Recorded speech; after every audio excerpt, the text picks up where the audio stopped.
Welcome to the Sports Scouting Report podcast with Lee Brecheen. Hi, everyone. You're listening to the Sports Scouting Report. I'm your host, Lee Brecheen. I'm joined today by our editor, Jace LeJeune. How's it going, Lee? Good morning. Bruley, Louisiana's in the house. Port Allen. West side of the Mississippi River there. And then our guest today is a very famous, phenomenal high school legend. He's a high school legend. Broke all kind of records, rushing the ball, touchdowns at Leesville High School, the Wampus Cats. The Michael Ford. Michael, thanks for joining us, man. Thank you so much for having me. Thank you so much. Before we get into the interview, we got to thank a couple of sponsors at the beginning. I want to thank Medine's Collision Center that's making this possible out of Baton Rouge here on Kincaid Avenue. The number to call is 225-357-7983. Family-owned since the 60s, Chris Medine, Dominica Medine, their son Jesse Medine, and they do a great job helping us, and they love high school football. Their kids went to Redemptorist. Boy, they had some great runs, and we'll talk to Michael about that. The Redemptorist Wolves had a great run, and then we got another sponsor. Also, Jace, help us with our other sponsors, a big sponsor of ours. Yes, sir. And John Harvey Toyota, they were the first ones to take a chance on us and sponsoring this podcast, and we can't appreciate even more what they've been able to do. And, listen, everybody, wherever you're driving right now, Tommy Harvey, they definitely want it. Bring it in to Harvey Subaru, Lexus of Shreveport, Bossier City, or John Harvey Toyota. They're paying big bucks for all trades right now. They'll cut you a check right there. Just tell them Lee sent you. And Jace now. And Jace. Tell them Jace sent you too. Michael, man, I got to pull out a whole yearbook to go over all your background from high school. I mean, look, let me brag on you a little bit because, I mean, what you did in high school was phenomenal. I mean, you were parade All-American, which not everybody gets that. I mean, you were one of the top 100 players in the country at Leesville. I mean, I saw you play several times, and I remember calling you and saying, Michael, we want to have you on the cover of our summer preview magazine. You were with Chris Davenport and Ruben Randall, I believe. Yep. And I said, can you come down? Wasn't Chris Fox on the cover? I think so. Yeah, that's right. That's right. Yeah. He was. And then you came all the way down from Leesville, Louisiana, took a picture in Baton Rouge, and then signed with LSU, had a good career. I mean, LSU's had so many, and we'll talk about that, but yeah. you were there with a lot of great backs. I mean, it seems like LSU gets so many great backs. You played in the NFL with Chicago Bears, made the team as a free agent. Yeah. We'll talk about the Canadian League. We got a run on Canadian League players in the last 2 weeks. So Hamilton, you went to Atlanta Falcons. Yeah. Back to Hamilton in Saskatchewan. Yeah. But tell everybody, Michael, do you remember?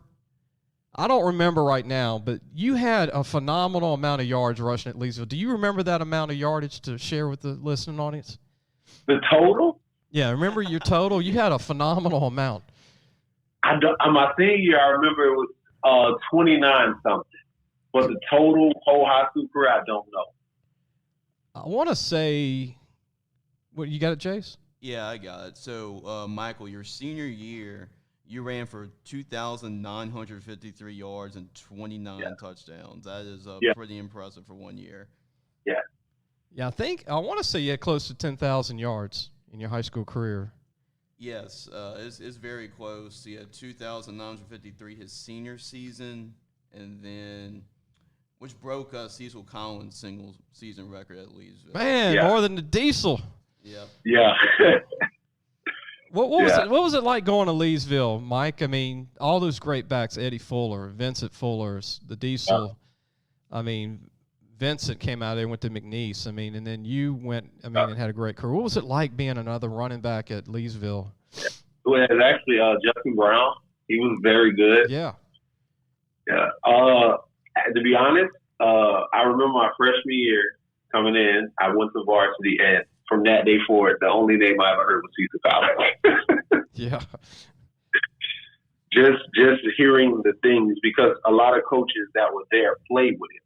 Cedric Clemens was still at Leesville when I was there, and he used to tell me all kinds of stories about it. And I used to hear these stories, and I used to get excited, and just that kind of motivated me to work even harder, because his name was legendary. Yeah. Diesel the Diesel name was just the things you hear he did every Friday night was just unreal. Yeah. Yeah. So that's crazy. Yeah. I mean, if you put all the yards together, Eddie Fuller's yards, Vincent, your yards, Vincent Fuller, the Diesel, Yeah. I mean, it must be like 50,000 yards of rushing yards. Isn't that crazy? Yeah. Super crazy. And then, I mean, I thought of this. Wasn't there 3 Parade All-American running backs out of Leesville? So Eddie Fuller was a Parade All-American. You were a Parade All-American. I think Cecil, right? 3 Parade All-American running backs from Leesville. Yep. That's crazy. Yep. So there's great tradition at Leesville. We're going to take a break. When we come back, we're going to have more of Eddie. I mean, I want to call you Eddie Fuller, man. No, Michael Ford. Michael Ford's with us from Leesville.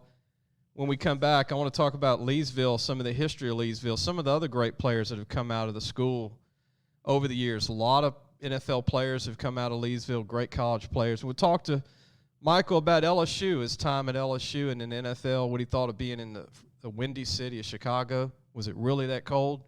We'll ask Michael when we come back. We're going to take a quick break. Listen, whatever you're driving right now, Tommy Harvey wants it. Bring it in to Harvey Subaru, Lexus of Shreveport, Bossier City, or John Harvey Toyota. They're paying big bucks for all trades right now. They'll cut you a check right there. Tell them Lee sent you. Welcome back. You listen to the Sports Scouting Report. Our guest today is Michael Ford, former LSU running back, former Leesville Wampus Cat, former Atlanta Falcon, Chicago Bear. Notable alumni, Michael, from your high school.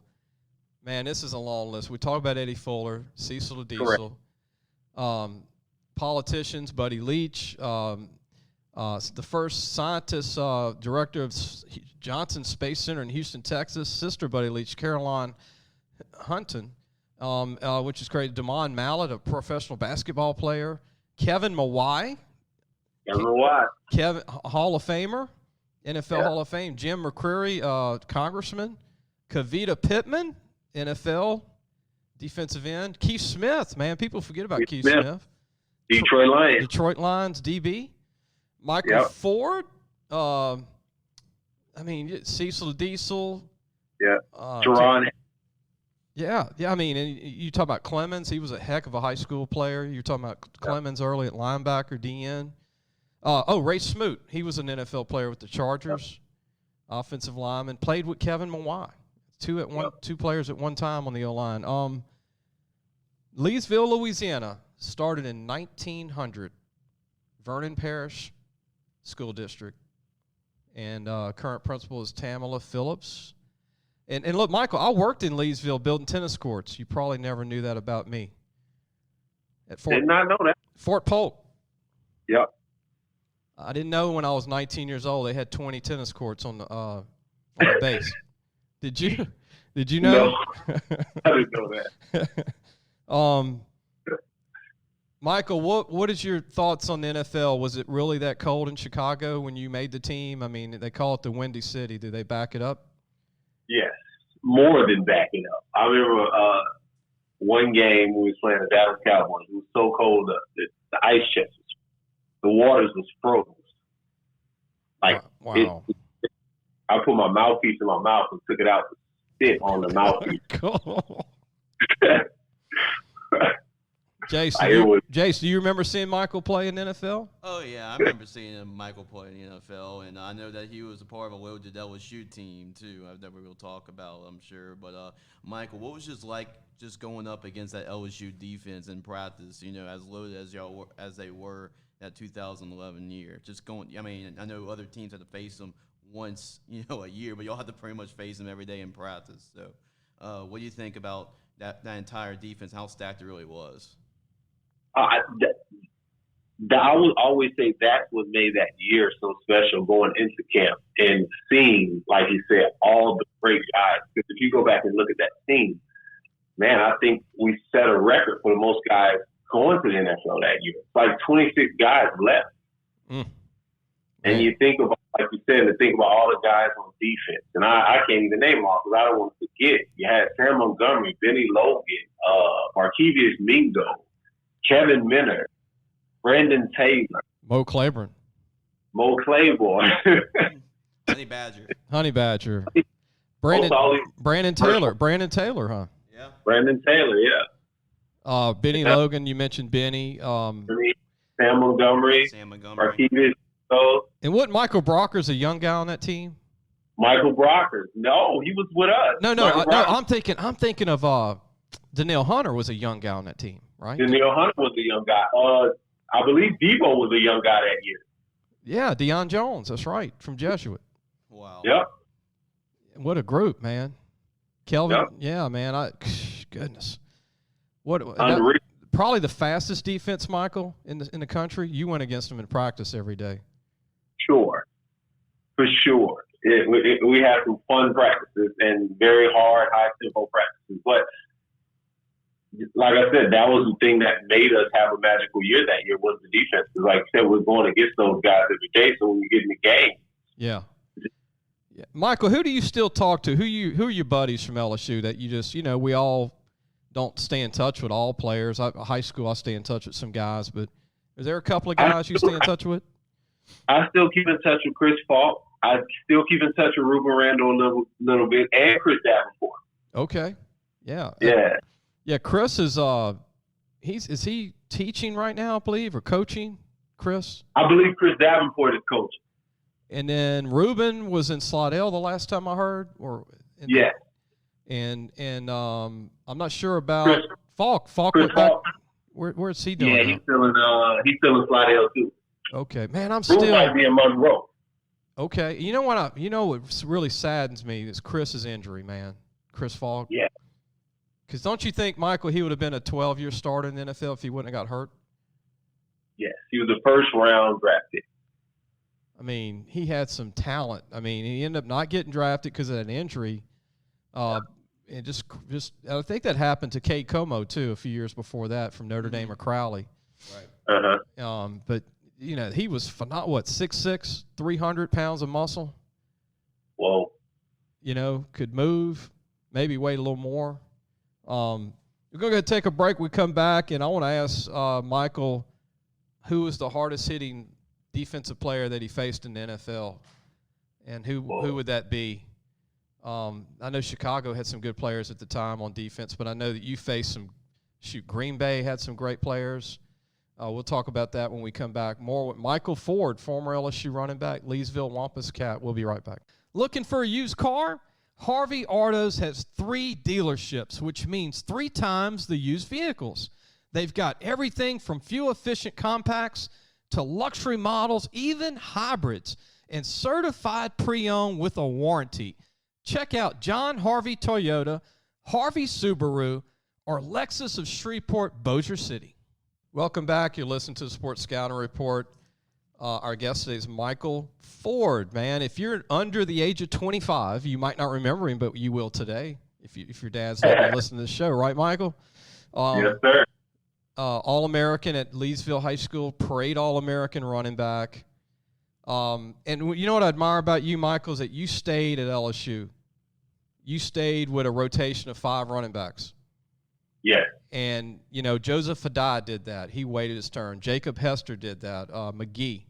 Tollfield when they had Dominique Davis. I mean, it's just LSU's always had – was it the camaraderie of the running backs? Because running backs don't leave LSU. No, they don't. They don't. And I would guess the running back, we were me, Spencer Ware, Alfred Blue, Terrence McGee, Kenny Hillier, Jeremy Hill. We were all tight. Matter of fact, I still talk to Jeremy Hill every now and then. What a group, man. Woo. Yeah. Everybody you mentioned played in the NFL. Yeah, everybody. What's Alfred doing? Because COVID, he opted out, I think, last year or something. But is he still trying to play in the NFL, Alfred? Now, I haven't talked to him in a while, so I don't know. Okay, I know that Ware was playing up until, 2019 maybe with the Chiefs? Yeah, because he was on that Kansas City Super Bowl team. Yeah, that's right. And they brought him back. He got that ring, man. That's great with and Mahomes. So going back to Chicago, when you were a Bear, who was the hardest hitting player that you faced in that conference? Easy, Practice, Lance Briggs. Oh, man. He went to Arizona, didn't he? Arizona College? Yeah. Yeah, Lance Briggs. Mm-hmm. Lance Briggs. That's a name. Yeah. You know, he's phenomenally athletic. 230, 6'1", 235? Phenomenal. Yeah, phenomenal. Smart guy. Knows the game. Like, that's one of the things when you get to the NFL, you take for granted how smart guys are and how they really know how to move and manipulate you. Michael, you ran a 4.39 in high school in the 40. And I know you ran 4.4 consistent when you got up to like 220, 219. But, I mean, Briggs, what did Briggs run? I'm not sure. 4.5? Maybe. But he played way faster than that. He was a baller, though. He could get there. Yeah. Yeah. And then in Chicago, what do you think of their future? I mean, they've kind of struggled with Mitch Trubisky, and then that didn't really go really great. And then they're trying to, go at another quarterback possibly. And I mean, what do you think of Chicago's future? They've got great fans over there. Yeah, they got a really great fan base, really great city that loves them. I would say right now it's looking very up. They got Justin Fields. Yeah, Justin, man, from I want to say Georgia, but Ohio State. Yeah. You think he's ready? You think he's ready though after playing maybe 1 and 2 years at Ohio State? Just 2 years? 2 years, yeah. I would say he's ready because of he took his team deep, in the playoffs, to the championship, so he knows what it takes to win. He's calm. I have the mentality to take what it takes to win. Yeah. Even when you get to the level, you get a bunch of guys around that, and it motivates you even more. Yeah, I mean, he's from Sewanee, Georgia. Started at Georgia, was an All-American like you, prayed All-American. But, Jace, very calm demeanor, Justin Fields, right? Yeah, nothing really gets to him. I mean, he doesn't look like he's fazed by anything, though. At all. He threw for, 7,000 yards in 2 years at Ohio State and like 60 touchdowns. I mean, it's video numbers over there. Yes. Who was the best quarterback, Michael, that you've ever seen since high school? Is there a quarterback going to college or? Javonte Stallworth. Who's that? Javonte Stallworth was my quarterback, and he went on to play at Auburn. That's right. That's right. He was a skill guy that was 5'11" maybe, something like that. Yeah, 5'11". I believe he went 4.3. Yeah, he was fast. And look, we don't want to leave out the current running back, Galashaw at Leesville. Yeah, he just had a good career. Won the league in rushers at Leesville. So it's like every year there's another one coming back this coming year. Yeah, I believe so. There's another all-state running back, so it's going to be the Hall of Fame's growing out a room on the wall over there at Leesville High School. But Galashaw was a 4.3 guy, and then they got another guy coming back at Leesville that was kind of rotating with him. Right. Mm-hmm. And this guy ran for 1,000 yards almost.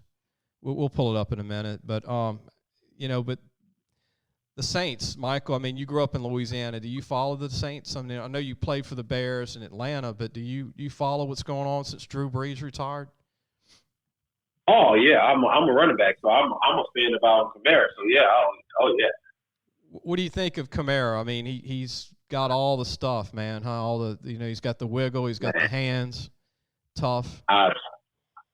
He's in a class of his own to me. Like, he could run the ball, he could catch the ball, he could do, and it's effortless. When you watch him, it looks so effortless. So, what do you think? What do you think of quarterback over there? I mean, with Winston, but do you think if Aaron Rodgers they can get him? Do you think they bring him in, or they just stick with Winston and Mr. BYU guy that can run the option?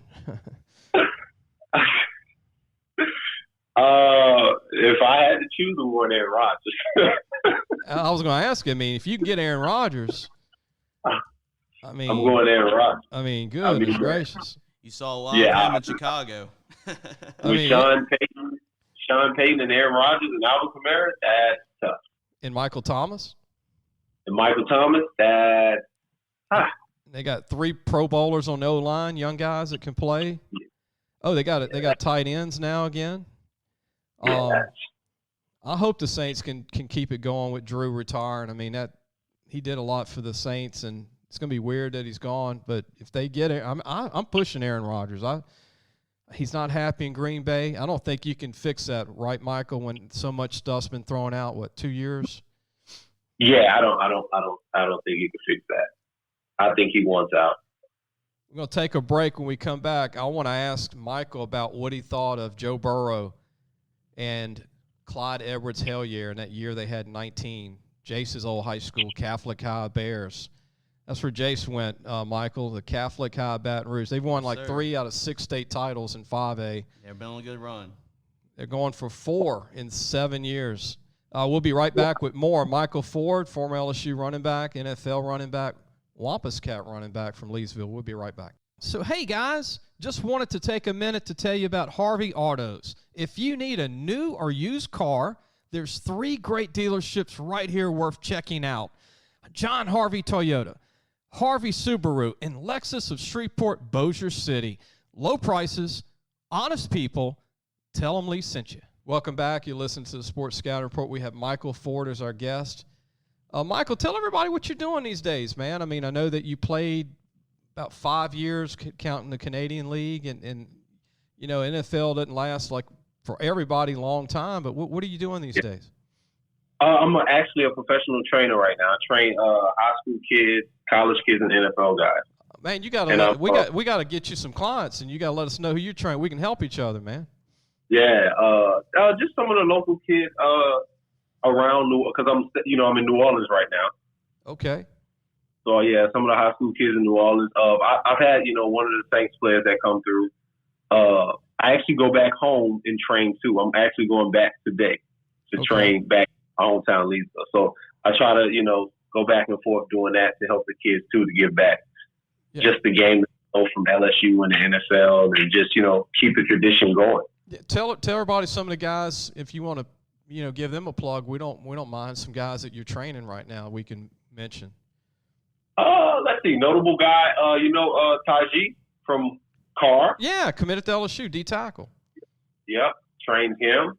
I think that's the only guy I would say that is known. Yeah. What do you think of Taji? Because I saw him in a scrimmage at Hanville about 2 weeks ago. He's a freak. Man, he's got some feet for a big guy. 285, 6'2", 6'3"? Yes. Yes, he's a monster. LSU got a great guy with him. You like him, though, because he works hard. I mean, if you're going to work with Michael Ford, you're going to work hard, huh? There you go. That's true. Michael, throw out an email or something where if we want to try and help you get some clients. So okay, my email is mford3232@yahoo.com. Okay, say that again just so they'll get it the second time, people listening. mford3232@yahoo.com. Call Michael to train your son. And look, he's a running back.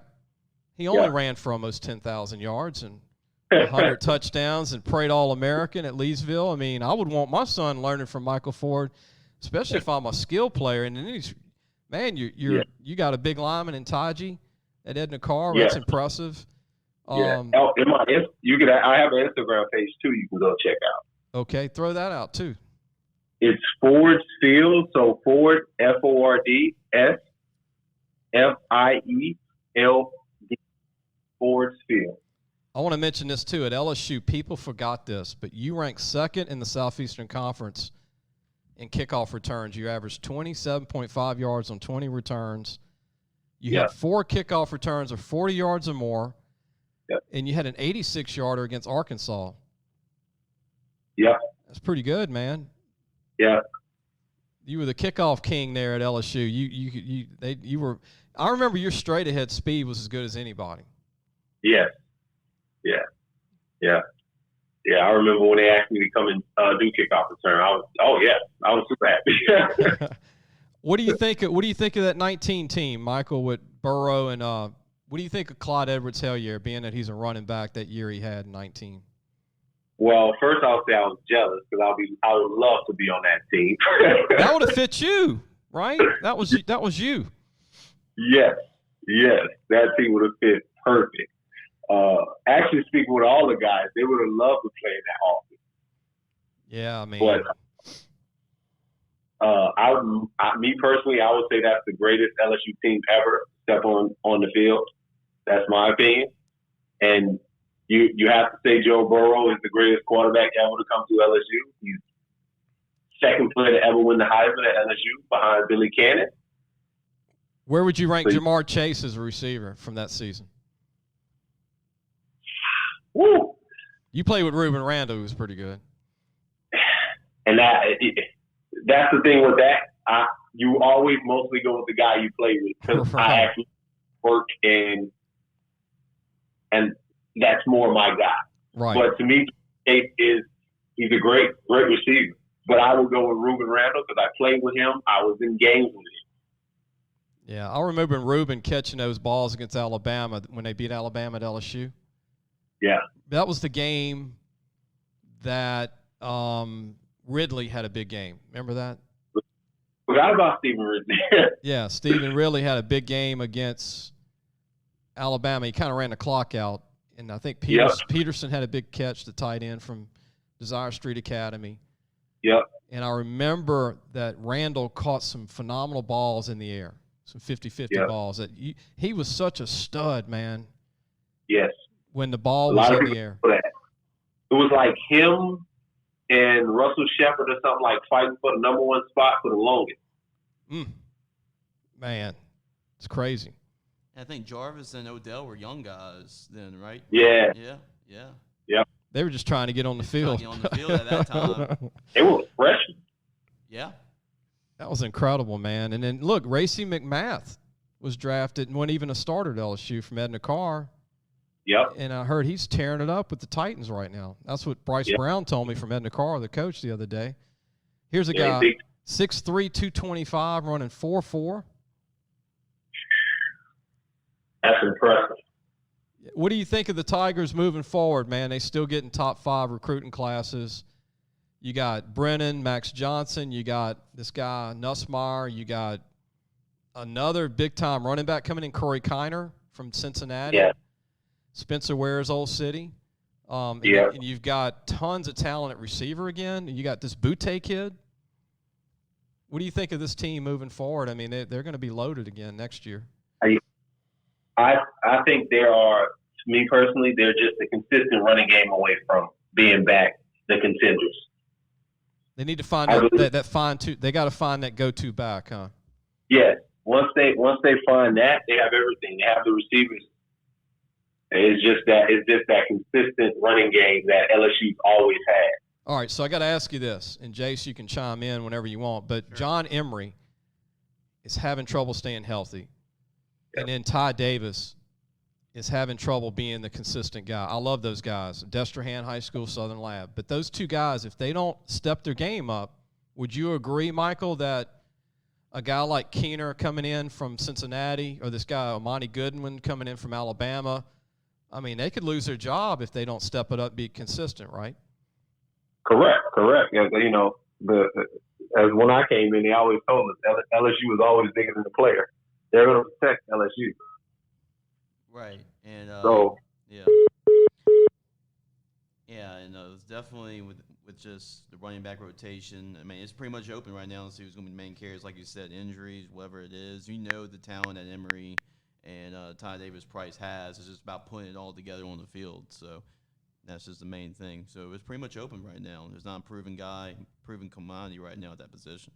I like Bradford when he got in against Ole Miss. Did you, Michael? Did you watch an Ole Miss game? I think we might have lost Michael. I think we've had. I think we lost him. Well, I mean, we went for a long time. We're gonna keep going. I mean, we'll call Michael back, but he might have had to go work somebody out over there in New Orleans. You know, you never know. Pretty busy. He was pretty busy this morning. Pretty busy guy. Well, we'll go to a commercial break. We'll go to a commercial break. We'll come right back. Parents, are you looking for advice on getting your high school athlete recruited by the right college? Lee Brecheen is your answer. Lee has been doing it for over 30 years. He knows the ropes, and more importantly, he knows the people. Lee offers turnkey service from evaluation, creating highlight tapes in the correct format, and complete guidelines for effective communication with the schools. No matter the sport, girl or boy, no matter what grade your child is in, let Lee Brecheen help match your child to the right college fit. Go to our website, LAFootballmagazine.com, and get connected today. Welcome back, everybody. You listen to the Sports Scouting Report. We're back with Michael Ford, LSU, former LSU running back. We were talking about LSU, Michael, and the running back position. What do you think of Bradford that got some minutes, the freshman from Texas? Did you watch that Ole Miss game when Butte went off on Ole Miss for 300 yards? I did watch that game. I did see that game. I was the first thing I thought was where that was at all. We could have used that. Yeah. I mean, but then I was like, he was a young guy. He was understanding the game, and that's one of the things you learn coming from high school to college is you quickly learn everybody's good as you. Everybody's a parade All-American. Everybody had good games. So now you got to humble yourself and learn to get better. And I believe, late in the season he done that, and it showed in that game. What do you think of the new offense coordinator coming from Carolina? He's a protege of Brady, who did leave. Who's at Carolina? Jay Peets. Peets. What do you think I don't even know him that well, but yeah, they say he's another Brady, so he's the same kind of guy. If it's that same offense, it's got to work, right? If the run game can be there. And that's it. I said it when Joe Brady left. I was very sad because I knew how important Joe Brady was and how important that offense was. But I would say if he's an understudy of Joe Brady, if he's bringing in that same style of offense, I'm excited because that means you can see another 2019 season. Yeah. Turning our attention to McNeese State? Jace here did some play-by-play for Southeastern Lines and Hammond this past year, did a good job. What do you think of McNeese? I mean, they haven't been the same in a while. They used to dominate the Southland Conference. They're not dominating it anymore. What do you think McNeese needs to do to get back to dominate now? You're from the Lake Charles area, but what do you think McNeese has to do to get things back to? I mean, they're not recruiting like they were, I guess, because they're going to Southeastern now. They're going to Nichols now. They're going to Northwestern. They're going all over now. So, to be honest, I'm a fan of McNeese right now because Coach Frank Wilson is there. That was my running back coach. Right. That's why I want to get your thoughts on that. Yeah. So I think this is his first year there. When it's your first year there, you at least give a guy 2, no longer than 3 years, because he has to bring in his recruits, and he has to preach his philosophy on winning because he also came from LSU, he also came from Tennessee, he came from big programs, so he has to get his philosophy in and teach these kids what it takes to win and what it takes to be a winner. And I think he will get it on track coming in this year. I believe he will get it on track. Did we ask Michael yet who he thought was the greatest Wampus cat ever? Did we ask him yet? Not yet. Who would that be, Michael? Cecil Collins. Cecil the Diesel. Cecil Collins. Unanimous, Cecil right? Collins. Unanimous? Like he's like nobody else, huh? He's the guy. He's the guy. If you think of Leesville, you first will be Cecil Collins. So how old were you when he was tearing it up? Oh man, I was in high school. Had to be 5 and 6. He graduated in '96. Yep. You probably knew of him at 5 and 6. You probably knew who he was. No, I didn't start knowing of him until I was a teenager. Okay. Yeah. That's incredible. Like I said, my coach had film of him, and he would let me watch. Man, just what an incredible amount of talent coming out of school. Jace, any questions for Michael? Just go back because you just mentioned Coach Wilson at McNeese, Michael, and just talk about how he just managed that backfield. I mean, that's a lot of mouths to feed when you're appointed at LSU with yourself. We mentioned before Kenny Hilliard, Alfred Blue, but just kind of talk about the relationship that y'all had as a group with Coach Wilson. It was I couldn't hear you a little bit. Can you repeat it again? Yeah, I got you, Michael. Well, the question was just going back to your relationship with Coach Wilson, Frank Wilson, when he was your running backs coach, and I know there was a lot of mouths to feed right there at LSU with yourself, Alfred Blue, Kenny Hilliard, Terrence McGee. Jeremy Hill. Yeah, Jeremy Hill. It was just a whole lot. So just what was your relationship with that group and Coach Wilson?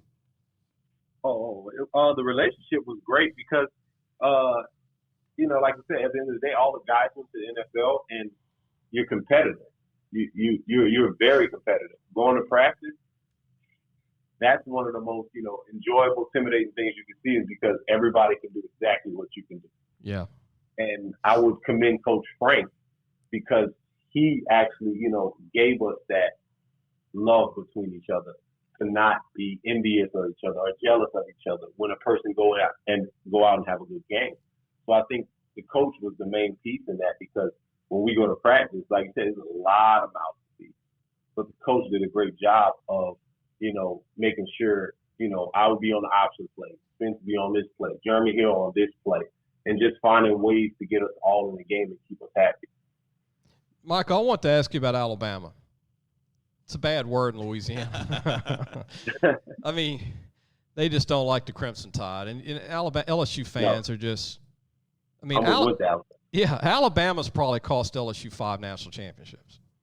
If you look at it. If Saban don't go to Alabama, let's all just be honest. Hypothetical. Right. If Saban would not have been hired at Alabama, let's say they would have hired some guy that was retread from 5 NFL teams or whatever.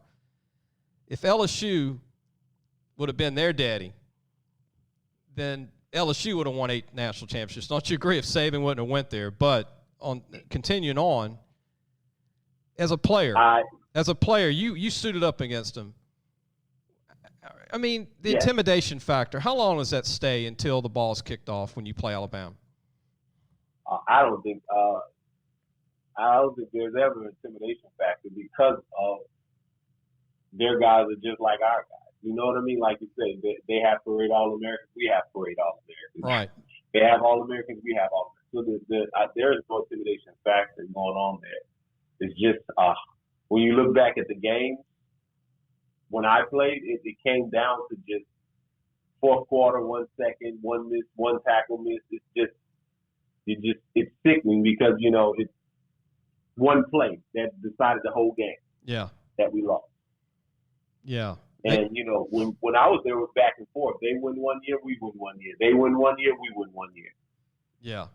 They got to get that back to that, don't they, Michael? They got to get it back to where they're not blown off the field by Alabama anymore. We have to. That definitely has to be a turn on. Because, like you said, when you played at LSU, there wasn't a blowout at LSU in Tiger Stadium.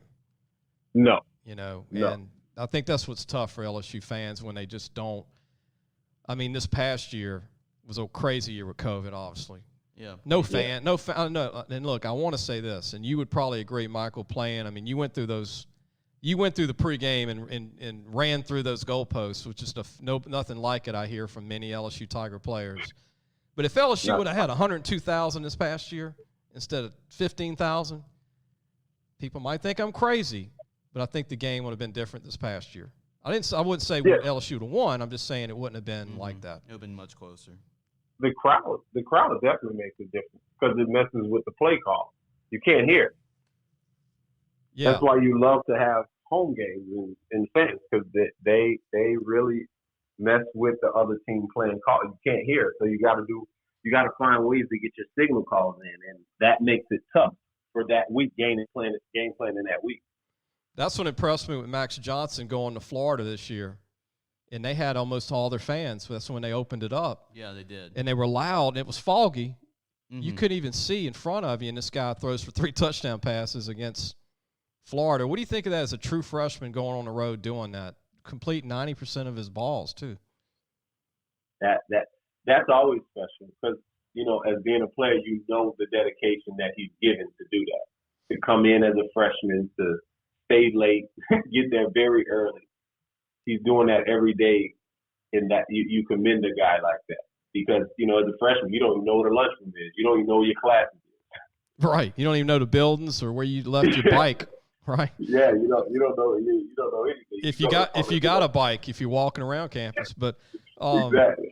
Jace knows that too. But the thing about it, man, we really appreciate you taking the time to be with us. And by the way, you got in touch with us about getting an old magazine of you on the cover. I'm going to mail you one of those for being a part of our show. We've got the issue from way back when you were on it, and it was the Preview magazine in August. Yeah. with you and Chris Davenport and Ruben and all those guys and Falk, all those guys. Heck of a group. And that's when we only did like 4 to 6 guys on the cover, which was I've seen that. Yeah. It's now we the do about. I'm like, man, that's a lot of people. Yeah. So y'all were the kings, man. Like everybody knew the 6. And not that they don't know the 20 now. It used to be 55, but y'all, I guess, hogged the whole cover. Good. But I appreciate you joining us. And look, Michael, off the air, send us your mailing address because I need to get your mailing address to send you that magazine. You can text Jace or me.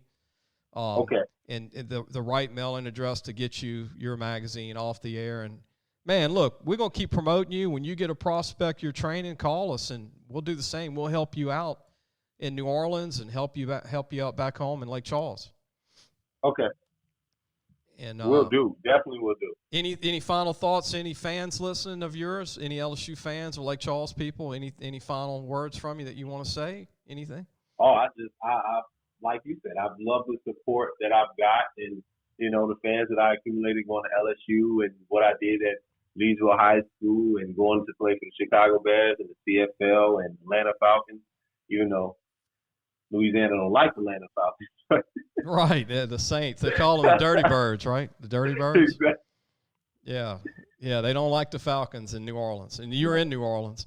But Michael, thanks for joining us, man. We really appreciate it, man. We appreciate it. Thank you so much for having me. All right, that was Michael Ford, the famous Michael Ford from Leesville High School, LSU, and we'll be right back. You're listening to the Sports Scouting Report. Listen, whatever you're driving right now, Tommy Harvey wants it. Bring it in to Harvey Subaru, Lexus of Shreveport, Bossier City, or John Harvey Toyota. They're paying big bucks for all trades right now.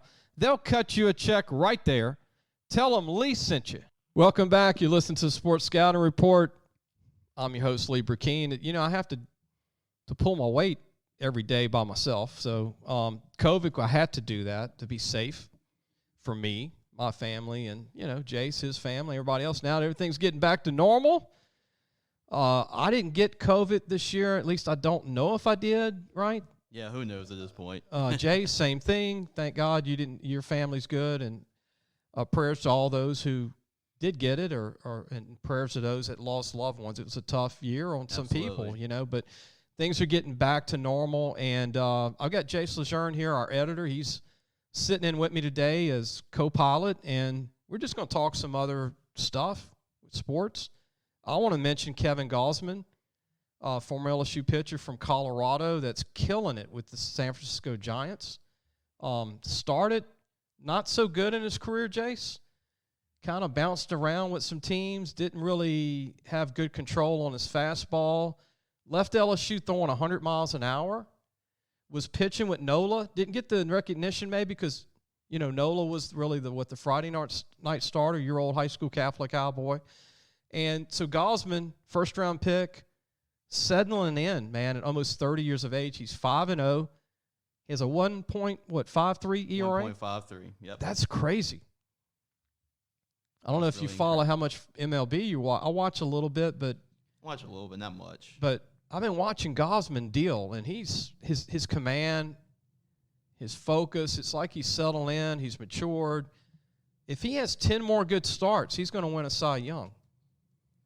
I mean, yeah, at this rate. I mean, he'll be. I don't know how many LSU pitchers have won Cy Youngs. I might be jinxing him today after 5-0. He might end up 5-5 after the show, but he'll get 10 more starts at least, and then there's some no decisions. But I mean, even if he finishes like 12-2, 12-3, or 13-3, or whatever, I mean that you can win a Cy Young on that. Right. I think Aaron Noah came really close to winning one, but so far I can't find anybody else. Aaron's having a tough year this year with the Phillies, but they don't give him run support. I mean, he loses games 1-0, 2-0, 3-2. Yeah, there's nothing much you can do that about. 2-1. And he's like striking out 8 or 9 a game. He's going 7-8 innings in games. He goes deeper in games than most pitchers. They've always said he has a rubber arm. But he needs to get to another team, man. I hate to say it, but become a Yankee. become a Dodger, right? Become an Astro. Oh, he'll get the run support there for sure. I think our audience would love that he would become a Houston Astro. I mean, can you imagine Nola pitching for the Houston Astros? Why, he's got all this talent, man. I mean, his great years, right? I don't know. I've got nothing against Philadelphia, but I mean, it's cold. I've been in Philly. It's different. They're not hitting for him, and they got Bryce Harper. But he's not the same since he came over from the Nationals. Something's just not there for Philadelphia. And if he became an Astro, he'd get with Bregman and Cora and all. I mean. Man, that whole crew, that would be scary. Scary. Sure. And they need another stud pitcher. Not to say he'd ever leave. I don't know. It's kind of like some guys on the wrong teams, and their good years go by, and then they're traded after the fact, and their good years have just passed by. Yeah, it's tough for a professional athlete that their years in their prime, they're at the top of their game, and they're not really winning. It's very tough for you see that a lot in professional sports. I'm gonna throw one out to you right now, Matthew Stafford. Yep, Matthew He's Stafford. had all these great years in Detroit, but they suck, right? Really, any Detroit line, yeah. Megatron, Barry Sanders, anybody like that. They have great individual years, but the team sucks, and Stafford has been hit, and he's averaged, 4,000 yards, 3,800 yards passing, 30 touchdowns, 40 on a bad team. But now he's like, 32 or 3? Yeah, hopefully he gets that chance now since he's in Los Angeles with a better team. Yeah, but my point is, all those great years are gone, and he's taking a pounding. Does he have anything left now that he's on a good team? I think he's got a little left. I think he's got 1 or 2 years left, especially since he's on a better team. They can support him a lot more, and he doesn't have to be all on him for the Rams to win games. Here's something to be comical about. See, I can do this. We got somebody here with me, so you're not by yourself. If you're drafted by Detroit, what's the facial expression of a player? I mean, be like Eli Manning, trade me now. Right? I mean, I'm going to Detroit. Oh no.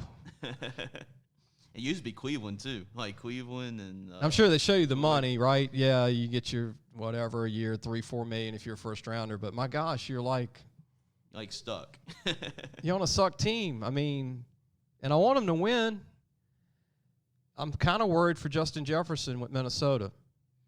I think Justin will. I'm talking about the team. Yeah, Minnesota. They didn't get that quarterback. And he's already dogged his quarterback out a little bit. Remember, he compared Joe Burrow as the better quarterback over his quarterback? And Kirk Cousins. You got to watch what you say on these talk shows, right? I mean, you have to. And with social media now, too, a lot of these professional athletes get to Twitter. Right. And they're quick to say something. And great example. Kirk Cousins took a beating in Washington for like 7 years, right? Him and Griffin from Baylor. RG3, yep. And they were both hurt all the time. And now he goes to Minnesota and he can't move because he's got so many injuries, right? Reminds me when Jim Harbaugh played for the Bears before he was a Michigan coach, and when Jim McMahon was like later in his career. Sure. He ran like a 6-flat 40, kind of with Archie Manning back late in his career, and a lot of these guys that just stay where they're not protected. I worry for Joe Burrow. Yeah, hopefully in the offensive line they didn't get in the draft the first round. Detroit. Detroit got him right after they did. I mean, they got Jamar Chase. I mean, Joe Burrow's favorite target. So I guess that helps out a little bit. But at the end, you still need the guys up front to block for you and give your quarterback some time. That's why I respect Tom Brady so much. Because New England was not a great franchise when they drafted him. Even though Bledsoe and them, they were going to Super Bowl, he ended up starting because Bledsoe got hurt. But look at Brady being this young guy from Michigan, didn't play but maybe a year, backed up Elvis Gerbach at Michigan.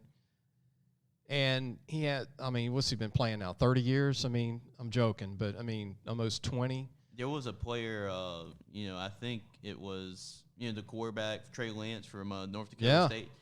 Tom Brady's career is actually older than Trey Lance. Right, so right. It's pretty incredible. But for Brady to break that spell, right, he went to New England, and they were not when Grogan was there before you were born. That's a long time going back. They were horrible. And I used to watch them because of John Hanna, Stanley Morgan, and Sammy Martin from LSU. Tommy Hodson was there a brief time. They had some great players. Mike Haynes was an NFL DB. But they were horrible. They, like Brady and Belichick broke that spell. Like, Is somebody going to break the Detroit spell? Is somebody going to bring San Diego back, which is now the LA Chargers? I mean, these teams get in a funk and they just can't get out. Exactly. And, maybe the Bengals could get out of it with Joe. Maybe the Chargers got Justin Herbert, a guy they really like, so you never know. Got to protect him. It first starts off with a quarterback. So if you get a good quarterback, then you're going the right. Can Baker Mayfield snap the spell with Cleveland? I know they went to the playoffs, but can Baker Mayfield? Because I kind of feel like they're not sold on him yet. Because if you think about it, Cleveland might have the best team. So if Baker Mayfield can take him to that next step and get him to a Super Bowl, he's really done already a lot. Look at the other quarterbacks that have been through Cleveland the last 20 years. You can't. Well, another one. Can Arizona protect Murray? Because that's going to be a wash. Now they just got J.J. Watt. Yeah, J.J. Watt. And I want to give kudos to Rashard Lawrence that's on that D line. It's going to be pretty cool seeing Rashard Lawrence play next to J.J. Watt at times. And he's got some pretty big names at receiver. You look at Larry Fitzgerald, you look at DeAndre Hopkins, and they just on A.J. Green. So A.J.'s kind of done maybe. Towards the end of his career. It'll be a pretty nice receiving core. Well, maybe he's going to. 4 years ago. Maybe he's not. Maybe he have another, I hate to say this, but like a love for the game again. A.J. will feel like I'm with a team, I'm with a guy now, and just maybe a trade of scenery. Enough of the NFL. Let's talk about, Jace, anything you have on your mind in the sports world? We were talking about Southeastern since I've been. The Lions. Yep. But Wade Miley, he was a pitcher too. Just recently, he pitched a no-hitter. So just give a shout out to Wade Miley from LaRondre High School. So Jace might be getting some emails from LaRondre pretty soon.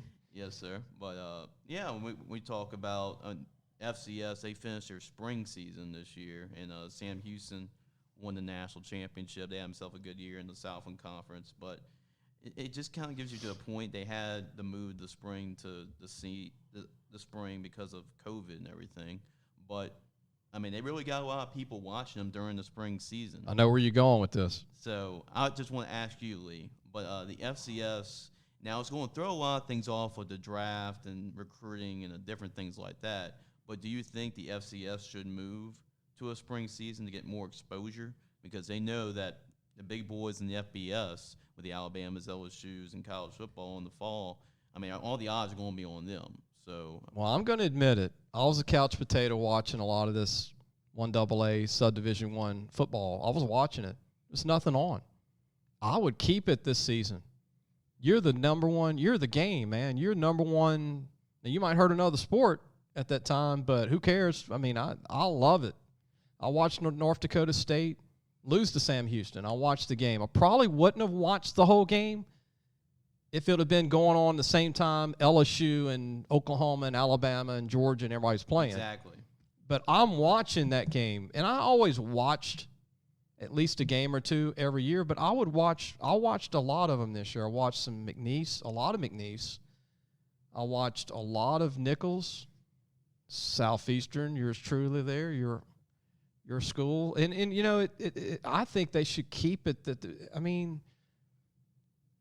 Try not to be like the silent school around LSU's of the world. Be the big dog for like 2 months. Well, this was what 6-7 weeks maybe some teams, right? But even 11 weeks. Just keep it. That's what I'm hearing from people. Yeah, at this point, March Madness just finishes off, and then, NBA playoffs is a little bit later after that. So college baseball, the World Series is a little bit later than that. So, they pretty much got that as, like, the main sport to watch.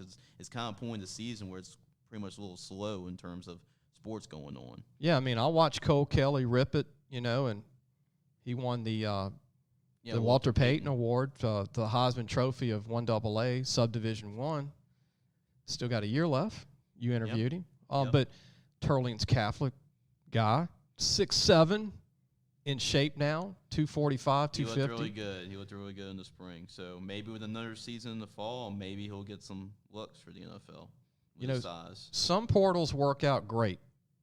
Like for him, here's a great example of why the portal exists. He goes to Arkansas. They sign 2 quarterbacks. He signs in a class with another one. He can't beat that guy out. Then the next year, Arkansas signs 2 more great quarterbacks, and all of a sudden he's not even getting PT time, and he's just not going to have a future at Arkansas. People go, oh, he didn't make it, blah, blah, blah, whatever. He goes to Hammond. He gets in the best shape of his life. Absolutely. He's at a high level playing in the Southland Conference, and he's dominating, and the light went off. Yeah, it's a very fun conference to watch, and I had to call a couple of games, so I got to see a lot of it. But Sam Houston won the national championship, and they're in the Southland Conference. They have a very talented quarterback, and they play hard. Yeah, they do. They do. It's a very fun team to watch. And Cornet Word, they scored a lot of points. So it's a very fun conference to watch. If you like offense, you definitely would like to enjoy that league. You know what I noticed, which is kind of goofy to think about, Jace, but Sam Houston has like crawfish red colors. They could be a ULL, like if you put Louisiana on their helmets. I mean, they've got that weird red color. They do. Yep. It's a distinct color. It's like a Louisiana crawfish type red, Right. And then, of course, Nichols, too. Nichols is a very talented team. It's a very entertaining conference to watch. Nichols kind of did not have the year season everybody expected they would have. They had a little bit of a down year, but shows how tough the conference really is. I mean, Stephen F. Austin. And then a lot of Texas teams are getting out. Yeah. That's the new thing. That's going to be a new thing. There's another conference that they're moving into, so who knows what the Southland Conference is going to be in football, because those teams that were playing in the fall, they're going to be there for next season, but there's a lot of teams like you mentioned, the Stephen F. Austins in the world that are moving to a different conference. And I heard they're going to be 2 teams short until they add 2 teams, and that somebody's going to have to play somebody twice. That's kind of crazy. Yeah, they might have to join another league. I don't know how that's going to work out, but we'll see how that develops. Wouldn't it be weird though for Southeastern to play Nichols twice? And actually, they released their scheduling.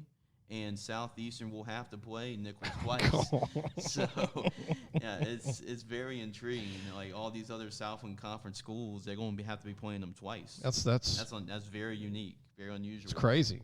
Yeah. You don't want to lose the same team twice, right? You're going to catch heat from alumni. Imagine LSU playing Alabama twice. And losing both games. You could get fired just from that. Over, done, in 2 blowouts. Oh, my gosh, it would be over. We're going to take a break. When we come back, we'll finish it off. Any high school stuff we can talk about. We talk about working on the magazine right now, the 221 issue, and just some people you've interviewed. I went to a scrimmage. Been some scrimmages canceled South Louisiana because of the storm we had a week ago. Pray to God we don't have any rain for another month in the state, and hopefully no more hurricanes for another decade at least. Entire seeing rain, entire seeing prayers storms. to Lake Charles area, by the way. Lake Charles went through more than, everybody in the state got affected, but 3 hurricanes in 12 months. Yeah. And another flood. A flood this past couple Prayers weeks. to all families in Lake Charles in that area, all over the state, all over Texas that are listening, all over Louisiana, Baton Rouge, in New Orleans, everywhere. So even Shreveport, you name it. We'll be back. We're going to take a break. Looking for a used car?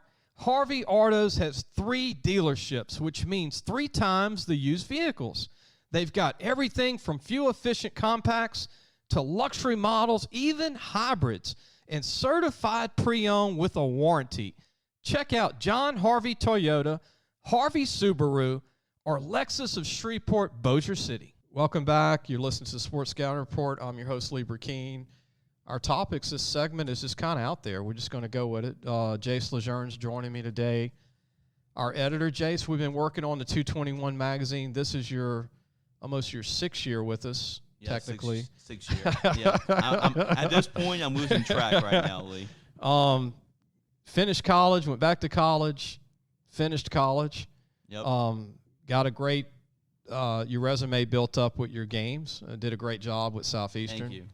play-by-play. Got put in the hot seat there and got some TV moments on ESPN3, which is good. It was very fun. Yeah. Very fun. Got some famous people to Twitter you back on some stuff, which is good. Cole Cubic reached out to me after making a call during the game against Northwestern. It was a very entertaining game to watch and an entertaining game to call. So what we're going to do in the future, we're going to get video, but I'm trying to learn the equipment. I'm going to just share that to my listening audience, and you got to learn all this high tech. I'm not a high tech equipment guy. Jace is a little more on the equipment than me. A little bit, not much more. Maybe 10%. Then we're going to try it. We're going to learn the equipment. I do have the equipment in. We're going to go video. We're going to start doing shows video. Start off slowly, maybe one a week with famous people, high school coaches and players, NFL guys, or all different sports. Now that this COVID restrictions have been lifted, we can do that and people can join us in a normal world. But we've been working on the 221 magazine. This will be 25 years for us.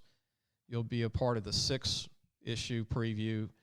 Jace, you've talked to a lot of recruits. I've been talking to a lot of recruits. Kids are more happy now. Coaches are more happy. They're getting their life back. It's good for the kids to go to practice and have a spring.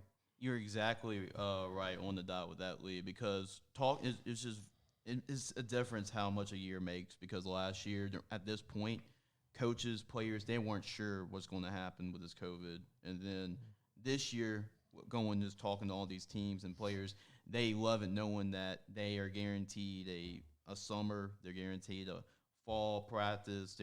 So you can tell just how more relaxed everybody is compared to what everything was going on, because COVID was happening right after spring. And a lot of teams. I saw this calling back in February, March, April. Then you've been calling a lot for me in May, June. Coaches are getting more kids out for football. By 90%, I'm noticing. Some teams only had maybe enough to play a season last year.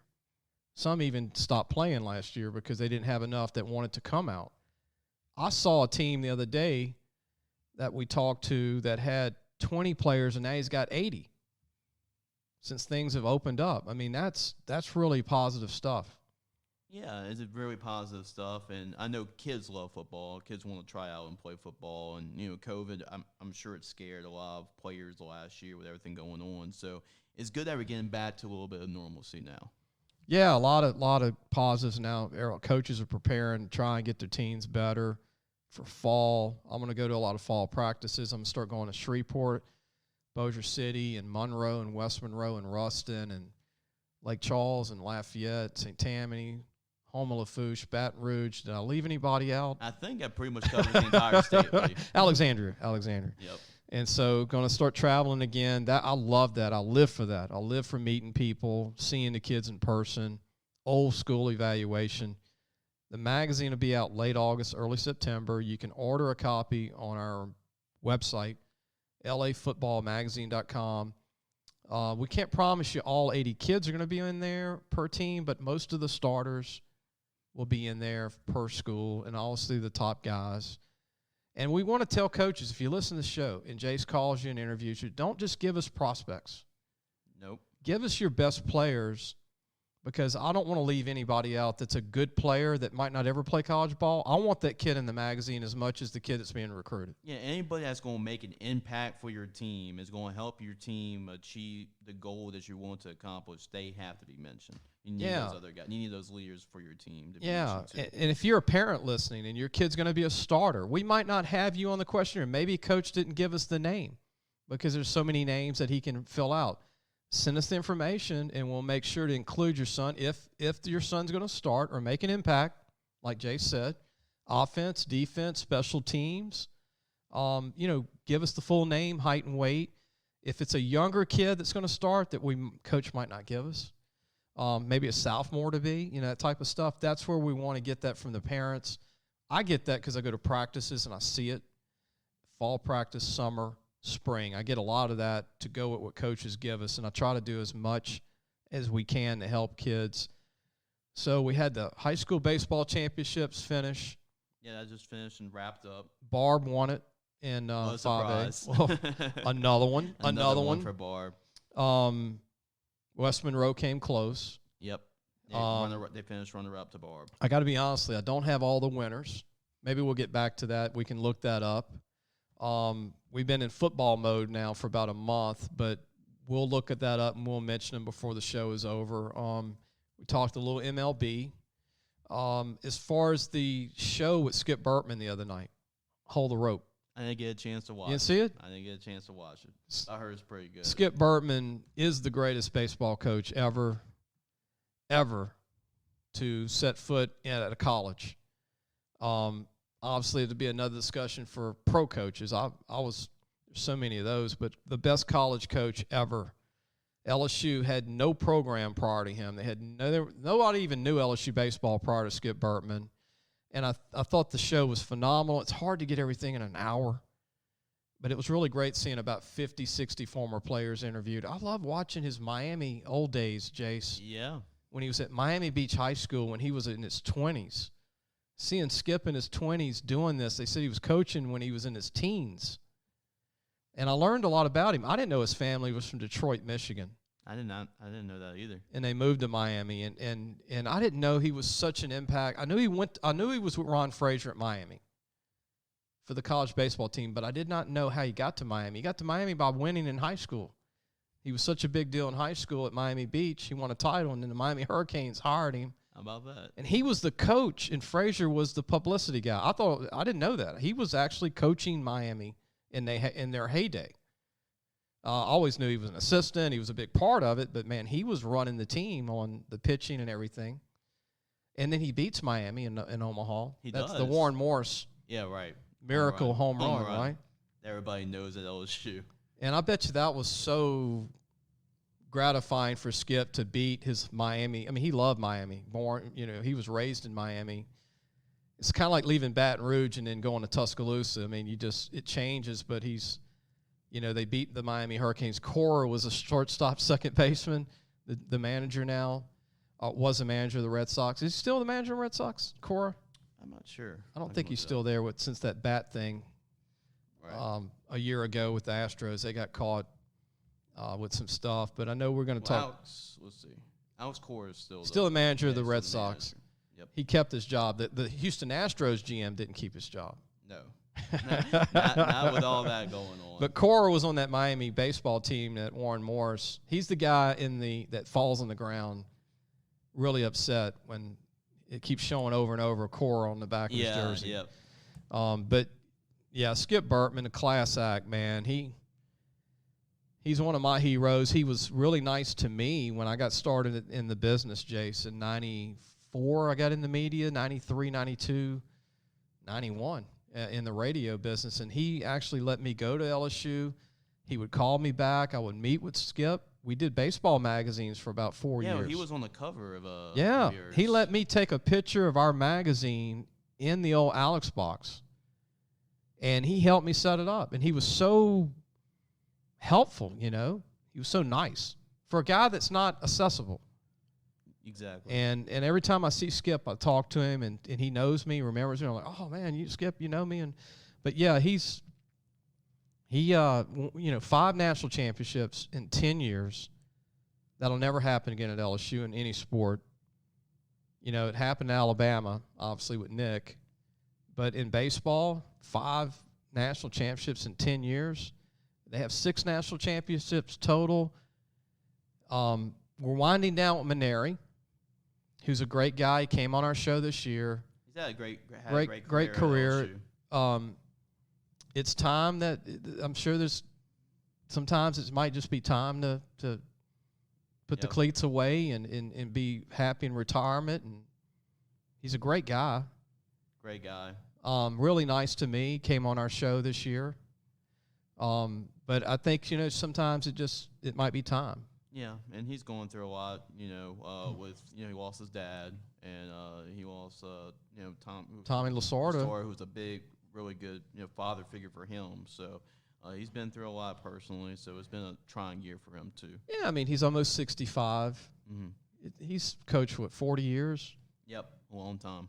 1,500 wins right now? Yeah, 1,500 was, yep. I mean, it's hard to coach that long and stay on top. It's just hard.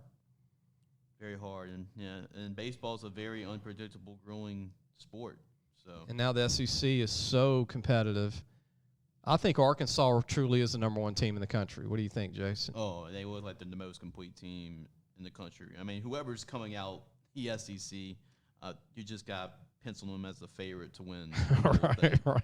Just how tough the SEC. I mean, really Mississippi is. State's a good baseball team, and they got pounded by Florida, 13-1. Now I know it's baseball; it's one game, but still, 13-1. Mississippi State pitching. Florida hasn't had a great year. Yep. Florida could get hot.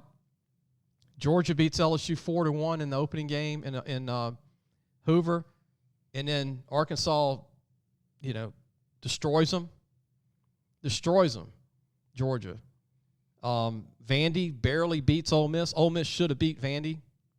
Wow. SEC is so 5-4.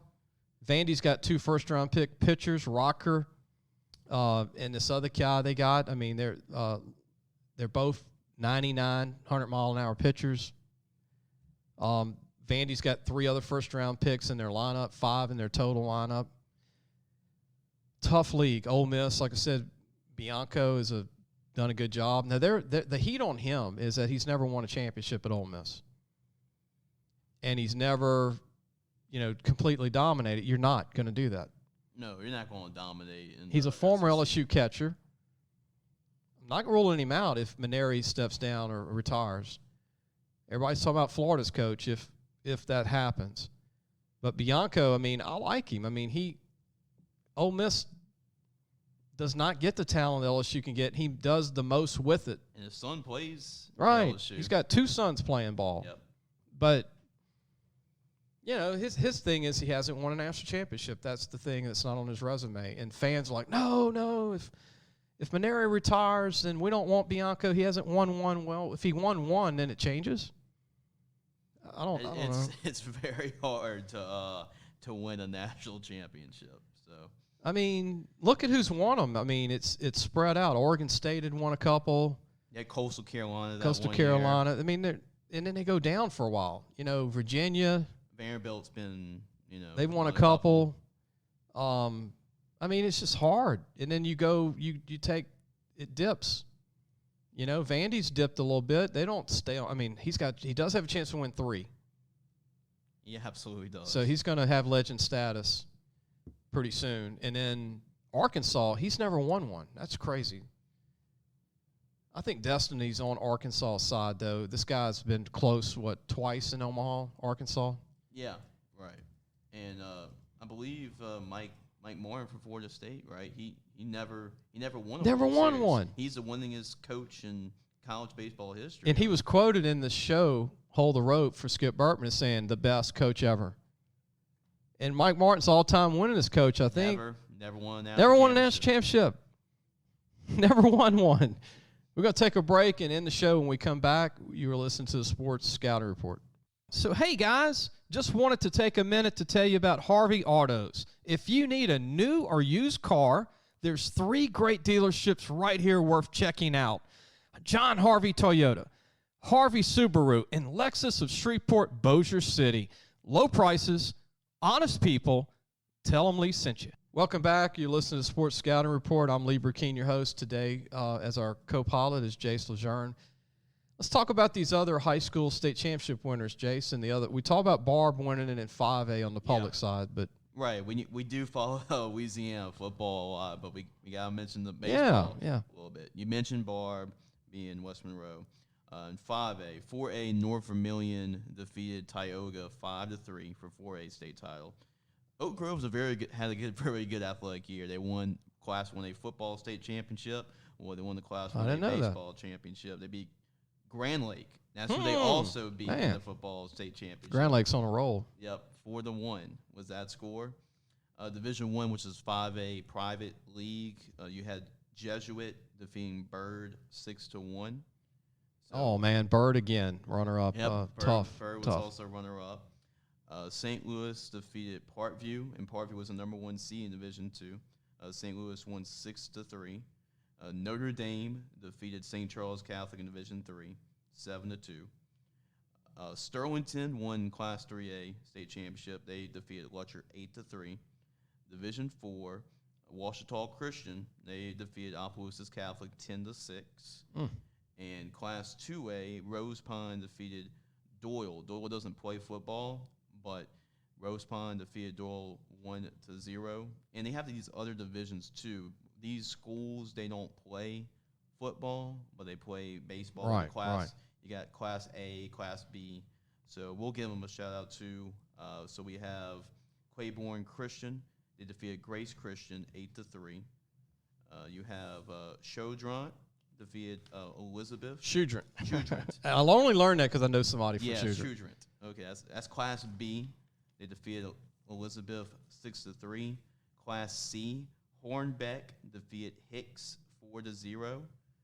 And some new schools that that you get to learn today. So those are some of the state champions from Louisiana High School baseball from this season. And a little tidbit, Jace, Rose Pine that won a state championship, their quarterback, Ethan Fry, is their star pitcher. Yeah, he is. He's committed to LSU. Yep, he is. 6'4", about 230, and throws about 93, 94 miles an hour.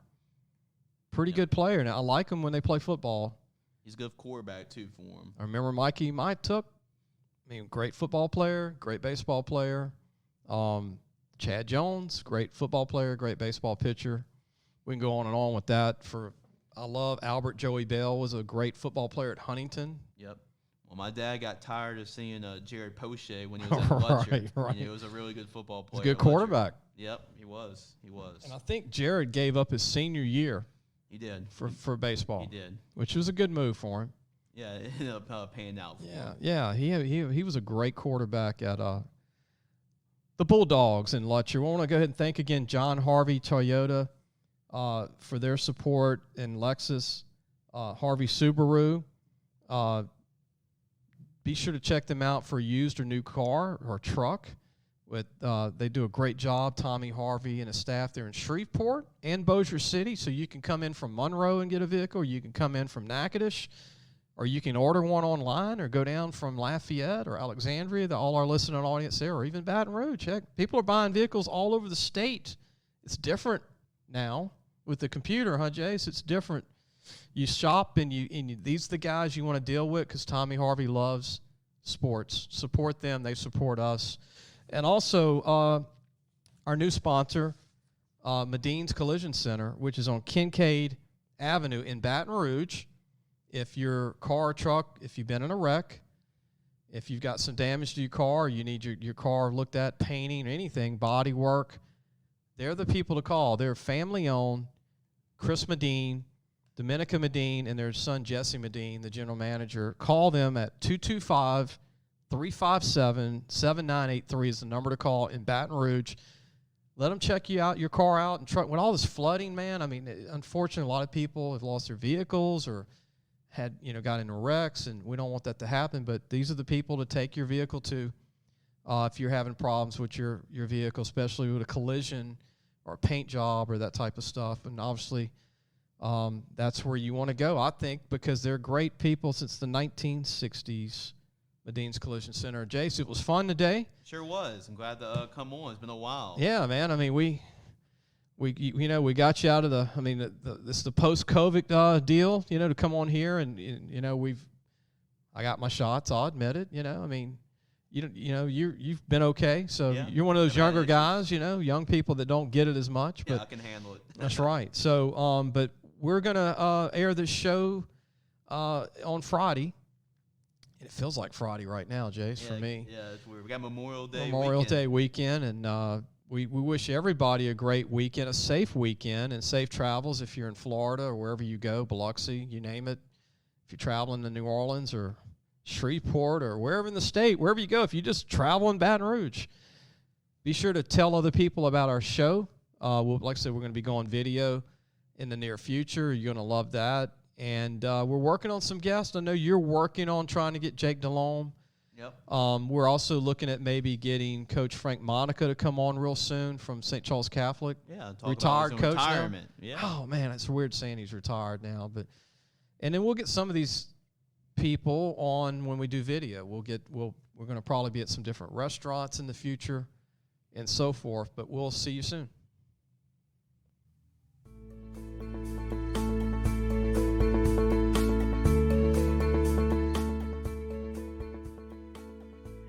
Thanks for listening to the Sports Scouting Report podcast with Lee Brecheen.